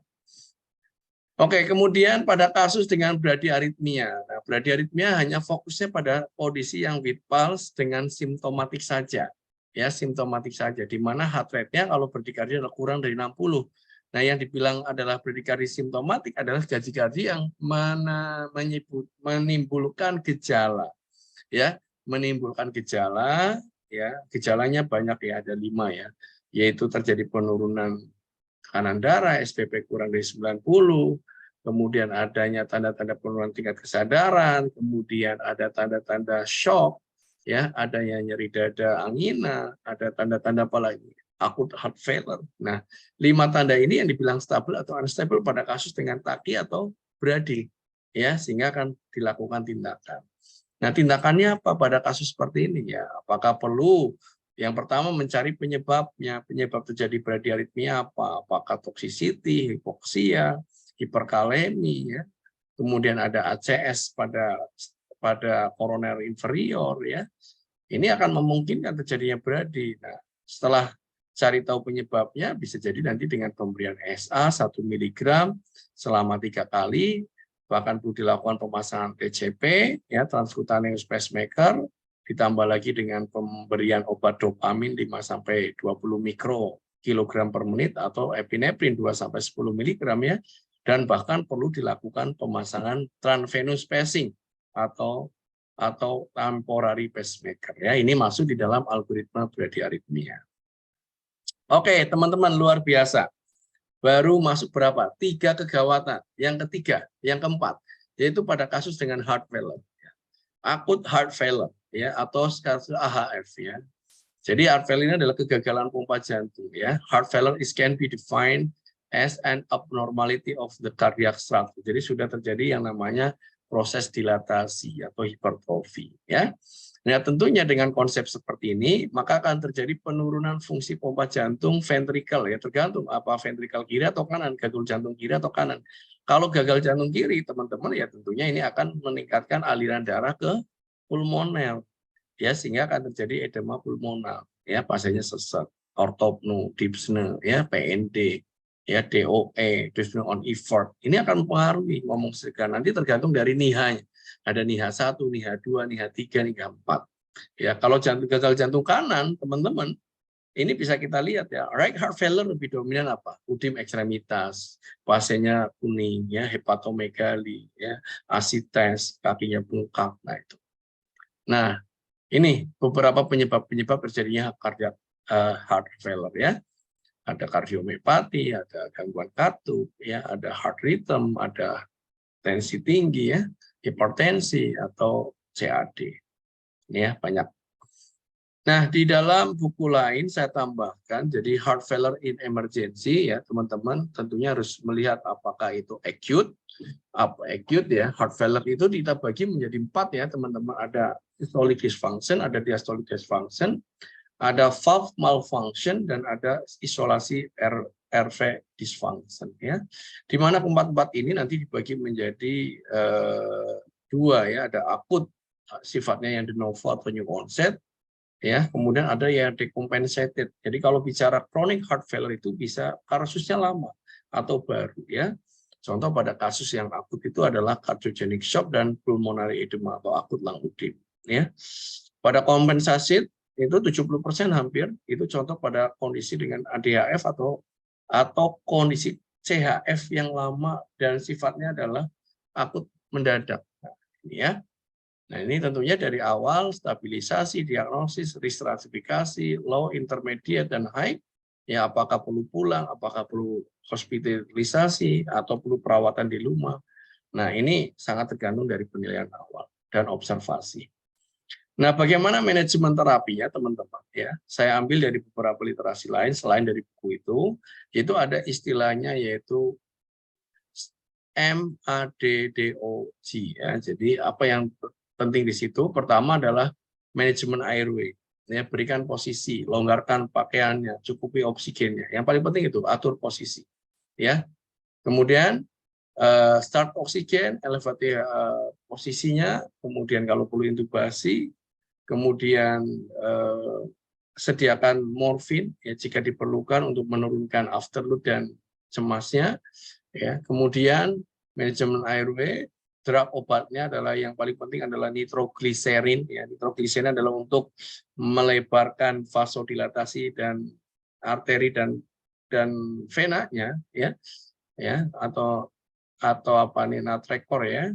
Kemudian diberikan diuretik untuk menarik cairan yang ada di dalam, yang di luar ekstravaskuler ya, yaitu interstisial ya, supaya tidak terjadi edema pulmonal ya. Kemudian lihat balance teorisisnya bagaimana ya, kemudian oksigennya dengan sesuai kebutuhan, apakah aliran rendah konsentrasi rendah atau aliran rendah konsentrasi tinggi atau aliran tinggi konsentrasi tinggi, tergantung dari nilai saturasi dan klinisnya. Dan jangan lupa adalah blood gas analisis, kita cek ya supaya menilai kadar oksigenasinya, terutama nilai pH ya, kemudian nilai laktatnya ya, dan nilai PO2 atau PCO2-nya dan HCO3 atau base axis-nya. Nah ini. Nah, bagaimana kita pikirkan think fisiologinya? Oke ya, itu adalah kaitannya dengan emergency treatment pada kasus dengan heart failure. Oke, kondisi gawatan yang lain adalah aneurisma aorta ya. Aneurisma aorta ini adalah pembesaran pada pembuluh darah aorta, teman-teman ya. Jadi pembesaran. Nah, ini sering terjadi di anamnesis tadi, nyeri dadanya muncul seperti apa tadi? Punggung seperti tersayat-sayat, dada seperti dirobek-robek ya. Nah, ini kita kaji biasanya pada kondisi Marfan syndrome. Dia punya hipertensi lama, fasenya tinggi, besar, jari-jarinya panjang, tangannya panjang ya. Jadi kayak orang giant man lah, orang-orang Marfan itu bodinya besar-besar. Nah, ini cenderung terjadinya yang namanya aneurisma aorta ya. Aneurisma aorta itu bisa terjadi aorta ascendens, arcus aorta ya, kemudian aorta ini arcus aorta, aorta descendens, bahkan terjadinya di abdominal aorta. Jadi aneurisma aorta abdominal ya, di bagian abdomen, bahkan sampai ke arteri femoral. Jadi ini sangat beresiko. Kalau aneurisma mungkin teman-teman perlu dibedakan apakah aneurisma disertai dengan diseksi atau tidak. Nah, yang kita khawatirkan adalah kalau terjadi leakage atau terjadi sobekan ya, terjadinya diseksi, dan ini akan sangat berisiko terjadinya apa? Ininya ruptur atau pecah. Kalau pecah mau diapain lagi ya? Ya tentunya tindakannya harus di ya, ini contoh adalah MSCT-nya ya, teman-teman. Oke. Nah, ini adalah macam-macam dari aneurisma aorta ya. Nanti kalau di klinis di pelayanan ya, ini ada aneurisma Debacle 1, ada tipe 2, tipe A dan tipe 3 ya. Tergantung dari bentuknya ya. Kalau Debacle 1 ya ada 1, tipe 2 dan tipe 3. Nah, tipe 2 ini yang pada bagian aneurisma ascendens sampai ke arkusnya ya. Kalau tipe 3 ini pada bagian sampai ke abdominal. Oke, bagaimana teman-teman bisa memahami pada kasus ini ya. Jadi komplikasi-komplikasi pada kasus dengan aneurisma aorta bisa terjadinya hypovolemic shock karena bisa terjadi probekan, ruptur ya. Kemudian bisa terjadi arterial embolism karena di sini akan tinggi sekali yang namanya trombus atau fat tissue ya, atau jaringan-jaringan lemak di situ. Kemudian bisa terjadi aortic rupture, bisa terjadi pecah. Kemudian bisa terjadinya adalah gagal ginjal karena aliran ginjalnya menurun, dan juga bisa terjadi yang namanya heart attack atau stroke. Nah, ini juga sangat tinggi. Nah, di dalam buku tersebut, apabila ada pasien dengan mengalami diseksi aorta, teman-teman, yang paling penting di sini secara manajemen primary survey atau ABC ya, jelas ya, airway kita kaji jalan nafasnya, oksigenasinya, di sini bilang apa? Yaitu semua pasien seharusnya diberikan posisi high flower ya, jika hemodinamis stabil ya. Berikan high flow oxygen and have to large caliber IV catheter ini. Jadi segera berikan IV cath yang besar.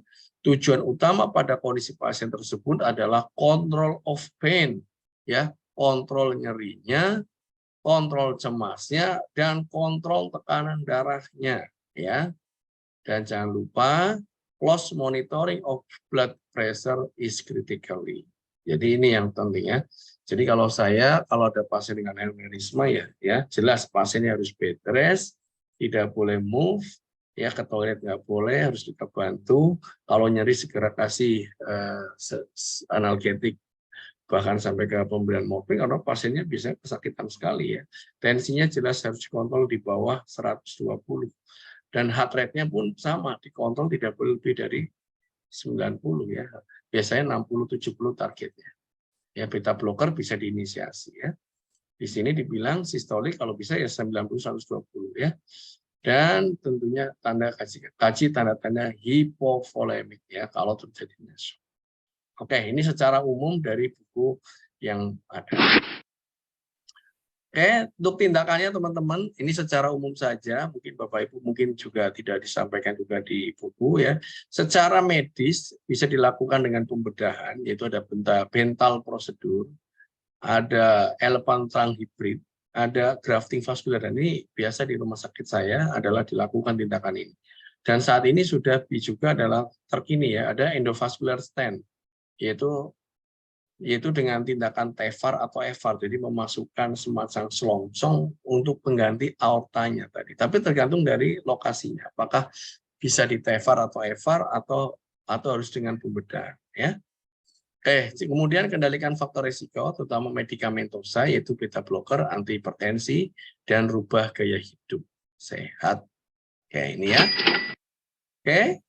Kemudian teman-teman, yang bisa kita lihat lagi adalah yang terakhir nih teman-teman. Pada kasus dengan kegawatan kardiovaskuler, yaitu krisis hipertensi ya.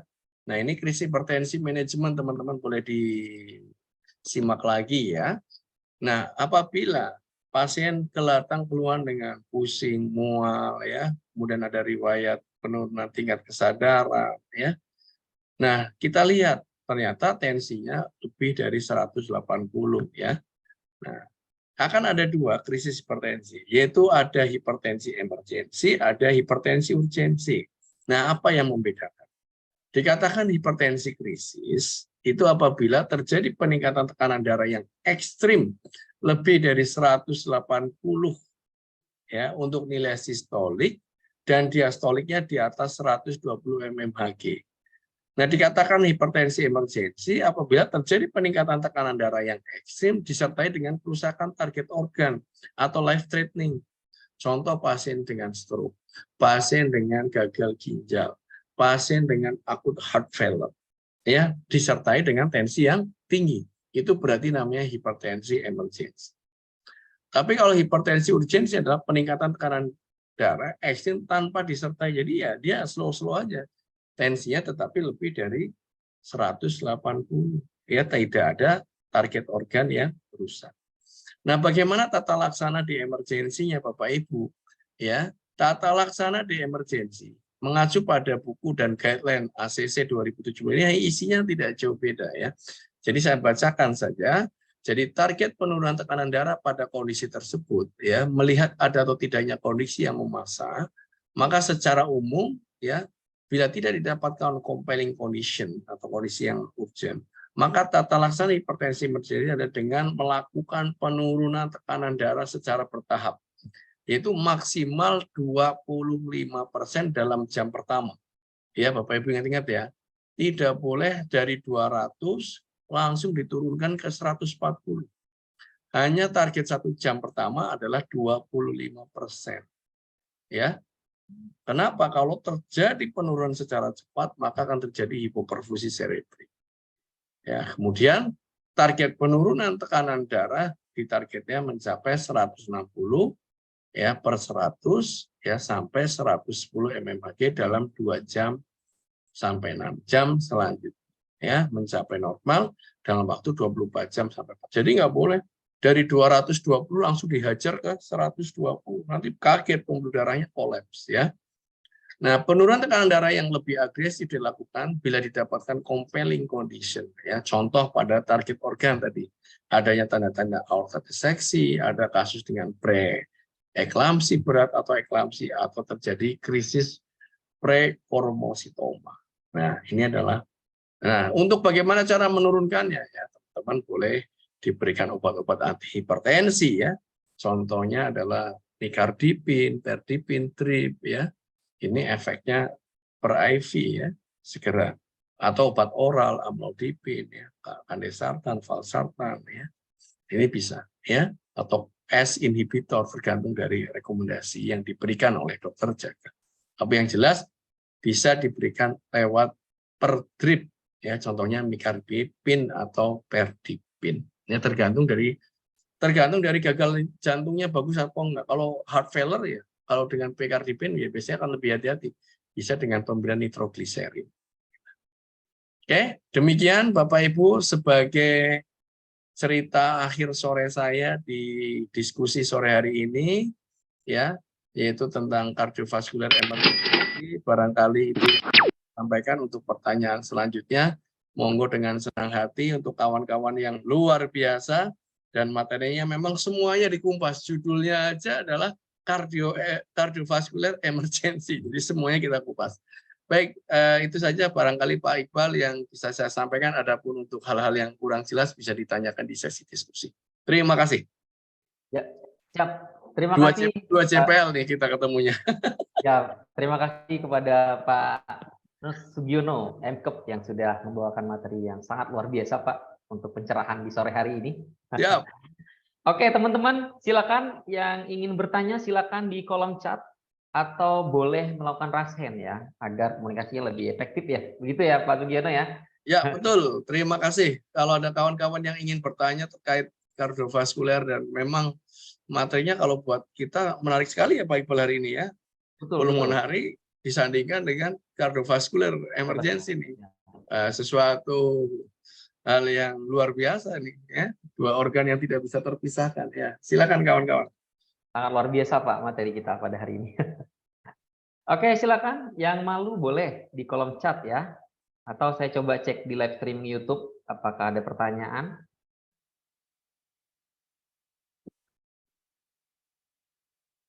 Oke. Yang on cam barangkali bisa disapa Pak. Ada Bu Raden, ada Bu Devi, ya kan yang lain-lain kan ada on cam. Atau disalam sapa dari mana nih? Ada Pak Sidkon Mahmudi juga ya. Iya. Oh, sepertinya ada yang masuk Pak satu dari Bu Nuryanti Wahab nih, luar biasa nih Pak. Pak Ibu Nuryanti Wahab di sesi pertama juga memberikan pertanyaan. Saya izin membacakan Pak Sugiono ya. Siap. Siap. Dari Ibu Nuryanti Wahab, pertanyaannya adalah bagaimana perbedaan CPR yang mendasar pada AHA 2015 dan AHA 2020? Serta pertanyaan terkait nyeri pada ACS yang membutuhkan primer PCI, kadang perawat agak sulit memberikan intervensi perawatan untuk mengatasi nyeri. Apakah ada EBPN yang terbaru, Pak? Wah, ini langsung ke teknis pertanyaan, Pak. Siap, Baik. silakan Pak Sugiono. Baik, terima kasih Bu Nuryanti. Kalau bisa on cam ini kayak Kak Nuryanti biar kita saling sapa dan kenalan dulu ya. Oh iya, betul. Berkenan untuk on cam Ibu Nuryanti Wahab? Atau barangkali sedang ada sesuatu yang tidak bisa on cam ya. Oke. Baik Kita ya, ambil terima dulu. kasih teman-teman. Jadi Oke, sebetulnya siap. kalau teman-teman, ini pertanyaannya cukup general ya. Jadi bagaimana perbedaan AHA 2015 dan 2020 ya? Mungkin Pak Iqbal juga bisa menjawab ya. Ya, berdasarkan Konser Europe atau ESC AHA tahun 2020 ya, banyak ya Pak Ibu Bu Nuryanti ya terkait tindakan yang secara urutan sih tidak jauh beda ya, kayak DRS CAP kita sama ya. Cuman penekanan yang kita lakukan ya di dalam AHA tahun 2020 termasuk di dalam pemberian ventilasi itu kita hanya diberikan konsepnya adalah 10 kali per menit atau setiap 6 detik ya. Secara konsep 2015-2020 urutannya tidak jauh berbeda. Namun ketika kita masuk di algoritma ACLS ya pada kasus dengan cardiac arrest itu ada perbedaan ya, ada perbedaan termasuk kita squence-nya ya, kemudian minimal interupsinya, Kemudian teman-teman harus segera dipertimbangkan untuk pemberian epinefrin dan intubasi setelah defibrilasi kedua, ya. Bahkan rekomendasinya adalah pemasangan ETT, ya. Kemudian kalau nggak ada adalah supraglotik. Kemudian pada ventilasi kita nilai PETCO2 ya, nilai saturasi pun pada ROSC juga berbeda, yang tadinya nilainya di atas 94 sekarang berbeda di angka 92 sampai 98. Ya, nanti mungkin barangkali Bu Nuryanti boleh japri saya, nanti saya kasih guideline Euro ESC tahun 2020 ya untuk melihat dari segi perbedaan. Tapi secara alur tidak berbeda dari DRSCAP ya. Nah, kemudian serta pertanyaan terkait nyeri pada ACS yang membutuhkan primary PCI. Kadang perawat agak sulit membedakan antara keperawatan ya.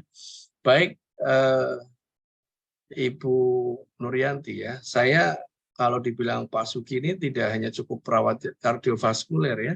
Saya adalah sebagai beberapa kali adalah narasumber di pain management ya, karena saya adalah penggiat non farmakologi ya. Jadi tindakan apa yang bisa kita lakukan pada nyeri ya, karena ini yang dibicarakan adalah evidence based practice Pak. Jadi teman-teman bisa nanti yang bisa kita lakukan ya, nyeri pada kondisi ACS sangat berbeda pada kondisi nyeri yang lain ya. Karena apa? Nyeri pada kondisi ACS ini adalah alarm ya, alarm tubuh ya. Alarm tubuh bahwa ada terjadi kegawat daruratan miokard. Artinya kalau ambang nyerinya semakin tinggi berarti perlu tindakan untuk intervensi Bapak Ibu. Maka segera turunkan secara non farmakologis dan farmakologis. Ya, tindakan apa yang bisa kita lakukan teman-teman pada kasus ACS? Ya, bisa dengan tindakan bed rest, guiding imagery. Ya, bisa dengan teknik relaksasi, bisa teknik distraksi. Ya. Kemudian bisa juga dengan tindakan pemberian karena ini kan sifatnya emergensi ya. Untuk tindakan-tindakan yang sangat kecil biasanya dengan pemberian kompres akan sangat kecil ya, kecuali di fase prahospital. Ya ada beberapa yang masih dengan meses kutaneus, jadi pijat-pijat dadanya, kemudian dikrok-krok, itu kan bagian dari manajemen pain pada prahospital ya. Tetapi yang jelas ketika sudah jelas pasiennya ACS, Bapak Ibu, karena kita konsepnya tahu bahwa nyeri serangan jantung itu memang nyeri yang didapatkan dari proses adanya hipoksia sel, ya, karena adanya aliran sumbatan koroner yang terganggu atau tersumbat. Sehingga intervensi yang segera diberikan, maka dengan pemberian kolaboratif ya, dengan pemberian nitrogliserin atau bahkan sampai pemberian morfin ya, morfin sudah masuknya skala morfin ya.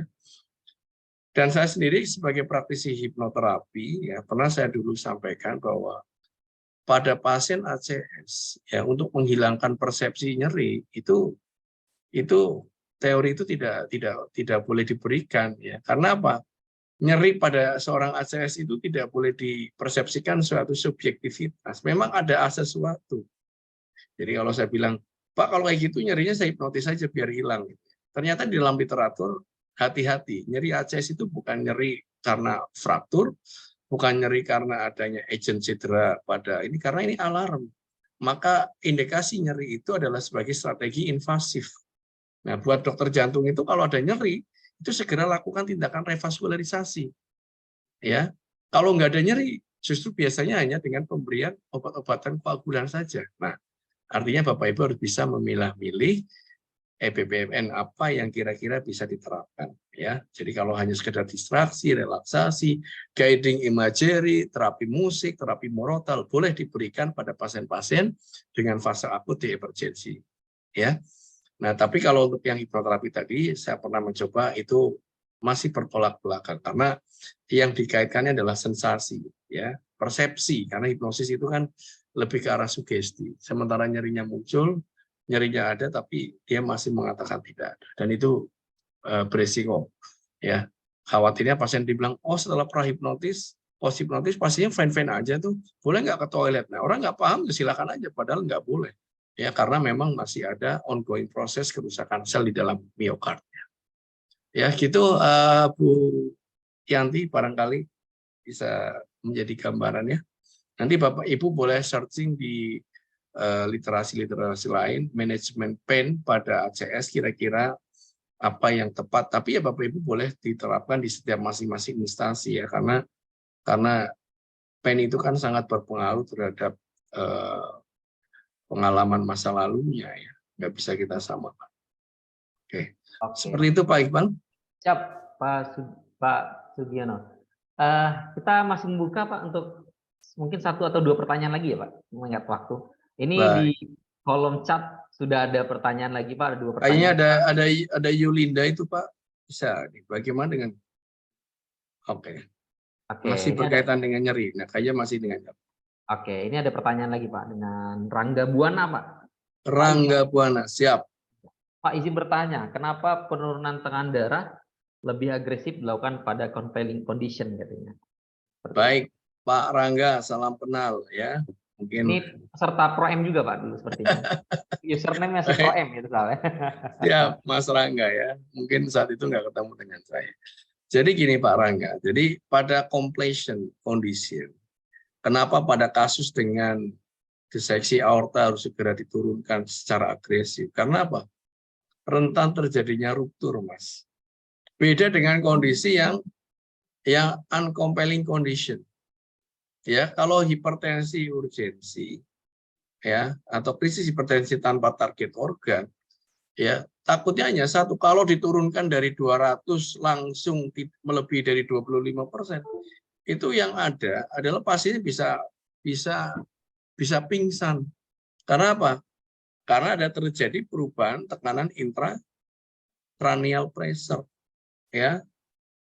Jadi tekanan tinggi tiba-tiba turun, nah, komplikasi muncul hipoksia cerebral. Itu kita hindari. Maka tadi sarannya direkomendasikan ada 25% dalam jam pertama, nggak boleh langsung turun. Selanjutnya dalam waktu 4-6 bahkan 24 jam targetnya 110. Nah, pada kondisi completion condition ya tadi, kalau kasusnya adalah akut pada aneurisma aorta diseksi, kalau terjadi peningkatan darah tinggi, maka tekanan intravaskulernya juga akan meningkat. Tekanan hidrotasinya akan yang memicu terjadinya apa? Terjadi peningkatan diseksinya, dan itu bisa menyebabkan ruptur, bahkan pecah, ya pecah. Makanya segera turunkan, ya dengan pertimbangkan adalah tadi komplikasi-komplikasi lain bisa kita cegah, ya karena kalau balon sudah meregang gitu kan, diseksi aorta, aneurisma aorta yang sudah ada diseksi tanda-tanda sobekan, kalau nggak segera turunkan dia lama-lama melar, bahkan terjadi perubahan posisi bisa meledak. Ya kebayang ya pasien dengan aneurisma aorta nih teman-teman. Ya, saya sering mendapatkan pasien rujukan dari rumah sakit luar ya hanya gara-gara ya ini sekali lagi ya bahwa kunci transportasi di dalam memindahkan pasien ya ini penting ya, bahwa pasien-pasien yang aneurisma aorta tidak boleh mengejan, tidak boleh vagal, tidak boleh memberikan tahanan, bahkan sakit pun nggak boleh. Karena apa? Dengan adanya tahanan tersebut bisa meningkatkan efek vagal dan meningkatkan tekanan tensinya, tekanan darahnya yang berujung pada diseksi atau robekan pembuluh darah. Gitu ya, Mas Rangga.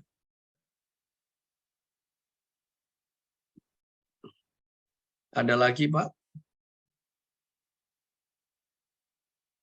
Ya, terima kasih Pak Sugi. Satu pertanyaan lagi Pak, yang terakhir. Siap. Ya, ini sepertinya ada yang raise hand, Pak. Mungkin kita prioritaskan yang raise hand ya.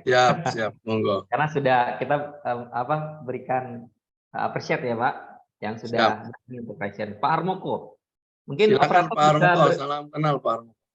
Bisa dibantu operator untuk memberikan akses unmute. Ya. Terima kasih Pak. Ya, terima kasih Mas Pak. Pak Armoko boleh diaktifkan kameranya Pak Armoko biar kita saling sapa. Oh iya ya. Masalahnya ini tadi di HP, jadi ada masalah di HP sih nggak bisa. Nanti pasti keluar ke logout gitu. Oh, baik. Silakan. Silakan. Ya, mohon maaf ya. Oke, jadi saya mau diskusi aja, Mas Pak, terkait gini, ada pasien saya, dia datang ke IGD tidak sadar, diagnosis stroke ya, stroke akut. Nah, kemudian ditemukan EKG-nya itu dia inverted lebar ya. Jadi CT-nya dia lebar, hampir di semua lid dan beradi ya 60-an ya, 60 kalau nggak salah. Nah, saat dikonsul ke jantung itu dianggap sebagai non-STEMI Weyland syndrome. Kemudian di treatment, tapi pasien tidak ada keluhan nyeri dada, dia hanya awal penasaran. Kemudian setelah berapa jam sadar pasiennya. Nah, di EKG ulang besoknya itu tidak ada inverted yang dalam, jadi memang lebih dari 5 kotak ya ke bawah, dia dalam banget ya. Setelah itu hilang. Nah, pertanyaan saya, kalau memang dia NSTEMI, apakah bisa secepat itu hilang? Atau itu memang suatu gambaran peningkatan TIK? Gitu. Nah, ini yang masih saya agak bingung ya, karena saya juga pernah baca artikel gambaran TIK itu invert itu juga dalam, hampir seperti iskemik. Mungkin itu aja Pak yang bisa mohon tanggapannya Pak. Baik, terima kasih. Pak Harmoko dari mana Pak? Izin. Ya, Pak Harmoko monitor. Ya, baik teman-teman. Ini kan sharing ya terkait di setiap rumah sakit ya. Jadi ada pasien. Saya dari Hermina Cirwas Pak. Maaf Pak, saya dari Hermina Cirwas Pak. Maaf. Hermina Serang Banten. Oke, siap Mas. Ya, sama-sama di Banten nih. Ya, jadi yang bisa saya jawab adalah ada beberapa kelainan EKG pada kondisi miscellaneous EKG atau kelainan EKG lain pada kondisi ACS ya, atau elevasi ya. Ada kurang lebih 9. Salah satunya adalah stroke Pak. Jadi ada pasien dengan stroke dengan gambaran EKG elevasi. Itu akibat dari memang ada perubahan neuro ya. Jadi ada neurotransmitter yang menghubungkan dengan gambaran EKG. Dan sekali lagi ketika dilakukan tindakan koronariografi itu biasanya normal koroner. Ya. Atau bisa jadi adalah EKG tersebut adalah akibat dari apa? Angina presmetal, Pak. Jadi pasien nyeri dada, terjadi hipertensi, ya, kemudian terjadi vasokonstriksi pembuluh darah koroner, yang ada pasiennya mengalami apa? Mengalami iskemik luas. Ya, iskemik itu bisa T-inverted atau bentuknya ST depresi. Nah, begitu terjadi vasokonstriksinya atau terjadinya prismetalnya dari pembuluh darah koronernya mungkin tidak ada yang namanya vasokonstriksi, maka alirannya kembali lagi, ya. Dan ini akan sangat berbeda pada konsep ACS, ya, ACS pada kasus STEMI. Ya. Kalau STEMI itu kan transmural, ya. Nah, artinya ada sumbatan koroner, ya. Jadi teman-teman nanti sebagai pembanding, ya, bahwa dikatakan diagnosis ACS, STEMI atau UAP, ya, NSTEMI lihat 3 parameter yaitu nyeri dada, kemudian nilai kardiak enzim sama EKG. Nah, tadi Pak Harmoko cerita pasiennya tidak ada nyeri dada, tapi EKG-nya iskemik dianggap NSTEMI. Bagaimana nilai laboratorium kardiak biomarkernya?